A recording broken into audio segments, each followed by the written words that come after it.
Comprendre le cancer du sein. Avec 42 000 nouveaux cas par an en France, le cancer du sein est le plus courant chez les femmes, mais il touche aussi les hommes. Une femme sur 8 en développe un dans sa vie, surtout à partir de 50 ans.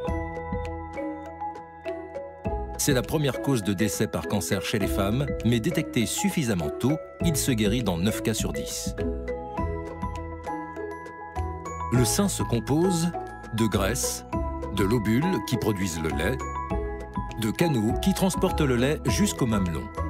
Les tissus mammaires sont influencés par des hormones, œstrogènes et progestérone, produites tout au long de la vie, à la puberté, lors de la grossesse ou de l'allaitement.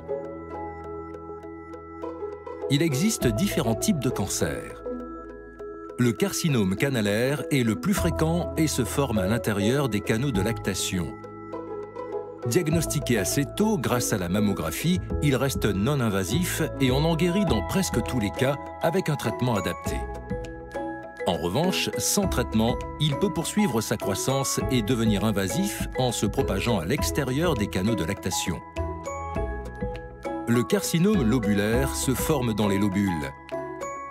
Les cellules cancéreuses traversent leurs parois et se développent dans les tissus environnants. D'autres cancers, plus rares, ont des caractéristiques plus visibles, comme le carcinome inflammatoire. Le sein devient rouge, enflé, chaud et peut avoir un aspect peau d'orange.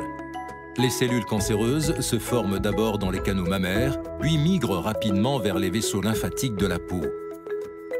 La maladie de Paget du sein, caractérisée par une petite plaie au mamelon qui ne guérit pas, se forme au niveau de la partie superficielle de la glande mammaire. Il est fréquemment associé à un autre cancer du sein.